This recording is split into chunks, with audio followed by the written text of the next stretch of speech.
중국이 2016년 한 자녀 정책을 공식적으로 폐지하고 자녀를 2명까지 낳을 수 있도록 방침을 바꾼 지 5년 후 2021년 5월 31일 이제는 3명까지 자녀를 낳을 수 있도록 했습니다. 중국은 왜 갑자기 노선을 바꾼 것일까요? 버크백의 경제학자들은 2015년 인구 구조 및 거시경제 동향에 대한 연구를 발표했습니다. 인구 구조, 즉 연령층 비율이 어떻게 되느냐에 따라 거시경제는 어떻게 변하는지에 대한 논문입니다. 매우 방대한 작업임에도 불구하고 우리가 참고할 수 있는 상당한 의미 있는 자료를 내놓았는데요. 2050년까지 아프리카를 제외한 거의 모든 지역에서 인구의 4분의 1 이상이 60세가 된다는 유엔의 자료를 제시하며 단순히 고령화 사회에 진입하는 것만을 고려해도 경제 성장률과 실제 이자율이 추락할 것이라 전망했습니다. 특히 고령층 비율이 높은 국가일수록 타격이 커 2030년까지 일본은 0.99% 장기 생산량이 감소할 것으로 예측했죠. 왜 고령층 비율이 높아질수록 디플레이션이 아니라 인플레이션 압력이 높아진다고 이야기하는 것일까요? 보통은 일본은 떠올리며 고령화 이퀄 디플레이션이라 생각하기 쉬운데 말이죠. 고용주가 고용으로부터 이익을 보려면 생산하는 제품 가격을 임금보다 높게 설정해야 합니다. 즉, 생산품의 가치가 임금의 가치보다 큰 것이죠. 노동자들의 임금은 필연적으로 생산액보다 적을 것이고 노동자들이 많아질수록 디플레이션적이 되는 것입니다. 노동자 수가 증가하면 디플레이션 압력을 높이고 노동자 수가 감소하면 인플레이션에 가깝게 압력을 줍니다. 고령화 사회는 노동자 수를 지속적으로 감소시키기 때문에 감소하는 생산량이 인플레이션 압력을 높인다는 것이죠. 인구 통계학적 구조에 따른 거시경제가 어떻게 변하는지 버크백의 경제학자들은 다음과 같이 정리하고 있습니다. 0세부터 20세까지를 베타1, 21세부터 59세까지를 베타2, 60세 이상의 시민들을 베타3로 세 그룹으로 나누어 연구했는데요. 베타1은 젊은 피부양층, 베타2는 근로자, 베타3는 고령 근로자 및 퇴직자 그룹입니다. 학생층에 해당하는 베타1의 인구가 많을수록 성장률은 0.040, 투자율은 0.068, 개인 저축률이 0.331 늘었고 노동시간은 0.703 감소했으며 인플레이션은 0.752 높아졌습니다.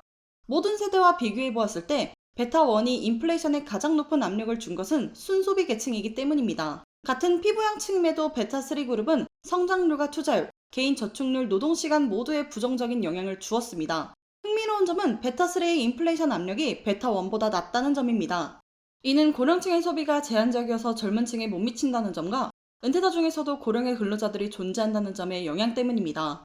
베타2 근로자 그룹은 경제 성장률과 투자율, 저축률, 노동시간 모두에 긍정적인 영향을 주었고 인플레이션을 억제하며 디플레이션 압력을 높이는 순생산 그룹이라는 점이 수치로 확인되었습니다.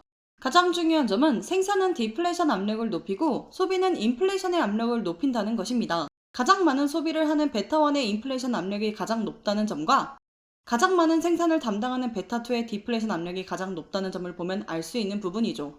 다만 이 자료를 두고 단순히 고령화 사회가 되면 인플레이션이 부활한다로 해석하는 것은 섣부른 판단일 수 있습니다. 베타3의 고령 근로자 및 퇴직자 그룹은 앞으로 연금으로 생활할 가능성이 큰데요. 인플레이션을 제어해야만 이들의 구매력이 보장되기 때문에 고령층의 인기를 유지해야 하는 의사결정자들의 입장에서 디플레이션 지향적인 선택을 하기 쉽기 때문이죠. 우리가 이 논문을 통해 확인할 수 있는 점은 베타1의 유소년층에 비해 베타3의 노년층의 경우 인플레이션에 영향을 주는 정도는 비교적 적다 해도 성장률과 투자율 등 거시경제를 전반적으로 무너뜨린다는 점입니다. 일본의 경우 심각한 고령화 사회였음에도 불구하고 인플레이션이 아니라 디플레이션이 만연해 왔는데 이는 크게 세 가지 이유 때문입니다.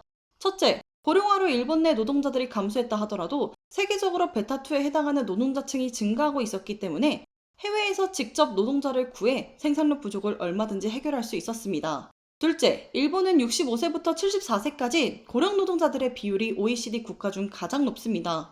이는 베타3 그룹의 인플레이션 압력이 더욱 감소하도록 했죠. 셋째, 일본은 한 번 고용하면 능력 부족을 이유로 해고하는 것이 엄격하게 제한되어 보통 종신고용을 원칙으로 하기 때문에 고령화 사회였음에도 전반적인 노동시간의 감소폭이 적었습니다. 앞으로의 전 세계적인 현상이 될 고령화 사회는 일본의 경우와는 크게 다릅니다. 일본은 해외라는 탈출구가 있었지만 이제 고령화는 전 세계적인 문제로 다가오기 때문이죠. 가장 큰 문제는 생산량의 감소입니다. 생산량이 급감하면서 감소하는 경제 성장률 때문에 2030년까지 실질 금리를 떨어뜨릴 가능성이 80에서 85%에 이른다고 하죠. 일반적으로 성장률이 둔화되면 금리가 떨어진다는 것은 상식적인 가정으로 받아들여지고 있어 잉글랜드 은행의 수석 경제학자 루카즈 레이첼, 로렌스 서머즈 하버드대 교수의 2015-2019년 논문을 보면 수치로 더욱 확실하게 제시되고 있습니다. 또한 중앙은행들은 인플레이션에 대한 해독제가 결국은 강한 생산성이라 생각하고 있기 때문에 고령화로 생산성이 둔화되는 시점에 금리를 올리기란 매우 어려운 일이 될 것입니다. 생산이 디플레이션을 담당하고 소비가 인플레이션 압력을 높인다면 지금까지 중국은 세계의 생산기지 역할을 하며 세계의 물가를 낮추는 인플레이션의 해독제 역할을 했습니다. 하지만 이 중국조차도 최근 생산 가능 인구가 감소하고 있습니다. 팬데믹 사태 이후로는 더욱 해외 기업들의 중국 투자가 줄어들 것입니다. 블랙록이 전망했던 것처럼 이제는 값싼 노동력보다 탄력적인 공급망 운영을 선택할 것이기 때문이죠. 중국은 이러한 생산 감소의 문제를 심각하게 판단했기 때문에 이제 세자녀 정책까지 정식 입법한 것입니다. 2019년 유엔이 발표한 세계 인구 전망을 살펴보면 사하라 이남의 아프리카가 다음 인구 붐의 주역이 된다고 합니다. 사하라 이남의 아프리카는 전체 아프리카 대륙의 54개 국가 중 46개국, 대부분이 속해 있습니다. 이 중 핵심이 되는 국가는 나이지리아인데요. 2019년 전체 인구 순위 7위, 2억 명의 이 나라가 2050년이면 인도 16억, 중국 14억에 이어 4억 명으로 세계 3위의 인구 규모로 성장할 것으로 전망하고 있습니다. 유엔은 2100년 인도는 14억 5천만 명, 중국은 10억 6,500만 명, 나이지리아가 7억 3천만 명이 될 것으로 예상하고 있죠. 이 자료에서 한 가지 흥미로운 점은 미국의 인구입니다. 미국은 세계 3위 인구 대국에서 나이지리아의 3위를 내주어 세계 4위의 자리를 지킬 것으로 예상되는데요. 2100년까지 인구가 1억 500만 명이나 늘어난다고 합니다.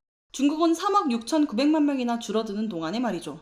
유엔은 이 미국의 증가하는 1억 500만 명의 인구 중에 8,500만 명이 이민자가 될 것이라 말합니다. 즉, 미국의 감소하는 생산력을 젊은 이민자들을 받아들임으로써 해결한다는 것이죠. 사하라 이남의 아프리카가 제2의 중국으로 세계의 생산기지가 될 수 있을까요? 아프리카 국가들의 복잡한 정치 환경과 부족한 행정력을 감안하면 아직 그들을 온전히 믿기는 어려운 일입니다. 결국 부족한 생산은 어디에서 확보할 수 있을까요? 노년부양 비율은 65세 이상의 고령층 인구를 생산 가능 인구로 나누어 계산하는데 2050년 OECD 평균이 53.2%가 된다고 합니다. 베타2의 젊은 근로자들 2명이 노인 1명을 부양하게 되는 셈인데요. 한국의 경우 OECD보다 20% 웃돌아 2050년 노년부양 비율이 72.4%를 기록한다고 합니다. 2075년에는 한국이 78.8%로 일본의 75.3%를 앞지른다고 하죠. 미국 49.3%, OECD 평균 58.6%를 크게 웃도는 수치입니다. 최악의 경우 연금으로만 살아야 하는 미래의 고령층은 인플레이션 속에서 나날이 깎이는 구매력 속에 빈곤층으로 전락할 것입니다. 고령화와 인구 절벽이라는 누구나 알지만 누구도 심각하게 생각하지 않는 이 폭탄은 하루하루 더 가까워지고 있습니다. 이에 대한 불안감은 이미 여러 형태로 드러나고 있습니다. 2012년 말 2차 아베 내각이 출범한 바로 그때 일본의 아소다로 부총리는 죽고 싶어하는 노인들은 빨리 죽도록 해야 한다고 말했습니다. 왜 이런 말을 한 것일까요? 고령층이 지출하는 무의미한 연명치료가 국가재정을 무너뜨린다고 판단했기 때문이죠. 이후 일본 내뿐 아니라 국제적으로도 이 발언이 문제시되자 아소다로는 나 역시 불치병에 걸리면 정부의 돈으로 날 살리려 애쓰지 말고 빨리 죽게 내버려 두라는 유언장을 썼다고 변명했습니다. 이처럼 고령화는 거시경제에 커다란 영향을 미칩니다. 단순히 노동신건과 생산뿐 아니라 의료비 지출에 있어서 말이죠. 고령화는 우리가 생각하는 것보다 커다란 재앙이 될 것입니다. 특히 치매는 전 세계적으로 65세 이상의 노인에서 약 5에서 10% 유병률을 보이는데 65세부터 5세 증가할 때마다 이 유병률은 2배씩 증가합니다. 만일 65세의 치매에 걸릴 확률이 3%였다면 70세에는 6%, 85세에는 무려 48%가 되는 것입니다. 실제 한국건강보험심사단의 2019년 조사에 따르면 85세 이상 노인 중 치매 진단을 받은 환자는 100명당 33.2명으로 지난 10년간 12.4%에서 유병률이 3배 가까이 늘었습니다. 뇌 인지기능 장애를 의미하는 치매 중 3분의 1가량을 차지하는 알츠하이머는 흔한 질병임에도 그 원인이 아직 밝혀지지 않았습니다. 아직 그 생리적 기능이 완전히 밝혀지지 않은 제1형 막수용체 단백질 APP가 두 가지 단백질 효소 베타 감마를 만나 쪼개져 아밀로이드 베타가 생겨납니다. 아밀로이드 베타는 인간을 비롯한 모든 포유동물에서 정상적으로 발견되는 단백질인데 노화 및 스트레스 등의 요인으로 이들이 응집하기 시작하면 저분자의 올리고모부터 시작해 올리고모가 뭉쳐 섬유화, 더 크게는 플라크의 커다란 응집체로 변화합니다. 아밀로이드 베타가 응집하기 시작한 올리고모 형태부터 독성을 띠게 되어 대뇌 뉴런의 시냅스를 망가뜨리기 시작하는데요. 이 아밀로이드 베타를 표적으로 만든 항체 치료제가 바로 아두카누맘입니다. 뇌에는 고도로 전문화된 면역세포가 있어 뇌 안을 돌아다니며 병원체와 찌꺼기를 제거하는 미세 악효세포가 있는데, 이 면역세포가 플라크를 발견하면 이를 제거하면서 염증 및 면역 반응을 위해 사이토카인을 분비합니다.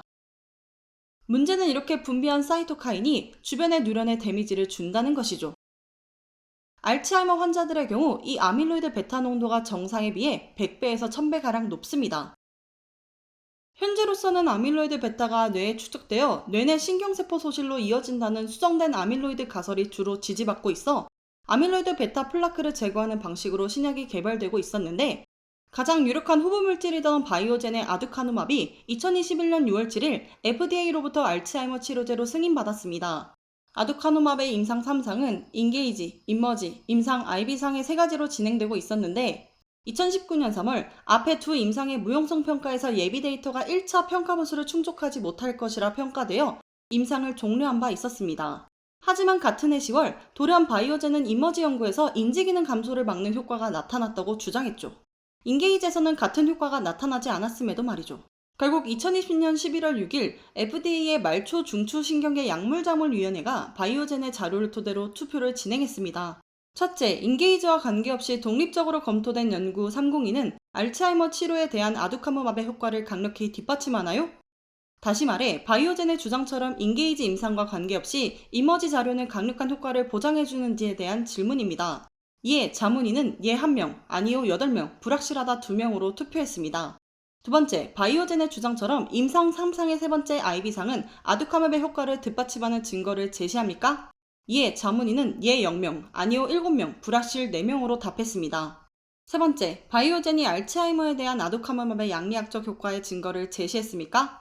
이에 자문위는 예 5명, 아니요 0명, 불확실 6명으로 답했습니다. 네 번째, 세 가지 임상에 대한 전체적인 분석 없이 임머지의 결과만을 고려하는 것이 합리적인가 하는 질문에는 예 0명, 아니요 10명, 불확실 1명으로 응답했습니다. 자문위의 답변은 인게이지 임머지 동일하게 디자인된 두 임상 중 하나에서만 효과가 나온다면 어느 한 결과만을 채택하지 않겠다는 뜻이며, 아두카누맙이 아밀로이드 베타를 제거하는 데 도움은 주는 듯하나 인게이지 임상에서는 부족한 결과를 낸 것이 미심쩍다는 뜻입니다. 그럼에도 불구하고 FDA는 바이오젠의 손을 들어주었습니다. 아두카누맙을 승인한 것이죠. 자문위의 의견은 말 그대로 참고만 할 뿐 실제 승인 여부에 강제성을 부여하진 않습니다. 단, FDA는 아두카누맙의 시판 후 개별 조사를 통해 효능이 확인되지 않는다면 승인을 취소하겠다는 조건을 걸었죠. 아두카누맙은 최초의 알츠하이머 치료제라는 타이틀은 얻었지만 그 한계가 명확합니다. 치료 비용이 56,000달러로 매우 비싼데, 이미 증상을 보이기 시작한 알츠하이머 환자들의 경우 아두카누맙으로 효과를 본다 하더라도 인지 기능이 예전으로 돌아가진 않습니다. 악화를 피할 뿐이죠. 실제 투약해야 하는 환자들은 뇌세포가 타격을 입기 전에 아주 경미한 증상을 보이는 환자들이 아밀로이드 베타 플라크를 제거하기 위해 아두카누맙을 처방받아야 하는데, 매년 6천만 원 이상의 비용을 지불하면서 적극적으로 치료하려 할까요? 또 알츠하이머의 원인이 아밀로이드 베타인지도 아직 명확하지 않습니다. 그럼에도 FDA가 이렇게 급하게 승인한 이유는 무엇일까요? 바로 고령화와 다른 사람의 간병에 의존해 살아가야만 하는 의존 인구의 급격한 증가를 염려하기 때문입니다. FDA의 통계학자인 트리스타 메시 박사는 본질적으로 동일한 이머지 연구는 고려하면서 인게이지 연구를 무시하는 것이 과연 옳은 선택이냐며, 충분한 정당화 없이 대규모 테스트에서 하나의 데이터셋을 제외하는 것은 비과학적이다고 말했습니다. 이에 비해 화이자 신경과학부서에서 임상 연구를 주도했던 짐 커픽 박사는 FDA의 생각을 알 수 있는 발언을 했는데요. 아두카누맙의 품질이 완벽할 필요는 없다며, 아두카누맙의 승인을 시작으로 알츠하이머에 대한 더 새롭고 더 나은 약물 그룹들이 나타날 것이라 말했습니다. FDA는 알츠하이머 치료제 연구가 더 활발히 진행되길 원한다는 것이죠. 페이페이 리와 앤드류 응은 의료 AI의 길이 아직 갈 길이 멀다고 언급한 바 있습니다. 헬스케어에서 AI를 도입하기 가장 쉬운 영상의학과조차 아직 AI를 도입하기 어려운데, 의료 로봇과 AI가 치매 환자나 의존 인구에 간병을 하는 것은 환자들의 행동 데이터도 수집해야만 가능하기 때문에 고령화와 인구 절벽으로 인한 사회 부담을 인공지능이 덜어주는 것은 아직 도전 과제가 많이 남아 있습니다. 가장 근본적인 문제는 역시 생산입니다. 생산의 자동화가 AI와 로봇으로 과거에 젊은 노동층이 했던 역할 그 이상을 해준다면 거시경제에 미치는 악영향을 제어할 수 있습니다. AI와 로봇 등 자동화가 이 문제에 투입되지 않는다면 그렇지 않아도 부족한 베타2의 노동력이 베타3의 고령층 돌봄 인력으로 투입되어야 합니다. 그렇기에 AI와 자동화에 투자하는 것이 근본적인 해결책이 될 수밖에 없죠. 앞서 밝힌 것처럼 아직 규격화되지 않은 행동 데이터 등을 수집해야 하기 때문에 갈 길이 멀다 하더라도 말이죠. 다행스럽게도 이 생산을 담당하는 인공지능과 로봇은 고령자들의 간병과 치료 등 의료비 절감에도 큰 역할을 할 것입니다. 투자자의 입장에선 이 시대를 어떻게 바라보아야 할까요? 첫째, 기업에게 인공지능은 더 이상 선택이 아니라 필수가 될 것입니다. 인공지능의 시대가 오는 것을 먼 미래라 생각하고 그 분석을 미뤄두는 것은 현명한 선택이 될 수 없습니다. 고령화와 인구 절벽의 폭탄은 서서히 확실하게 다가오고 있습니다.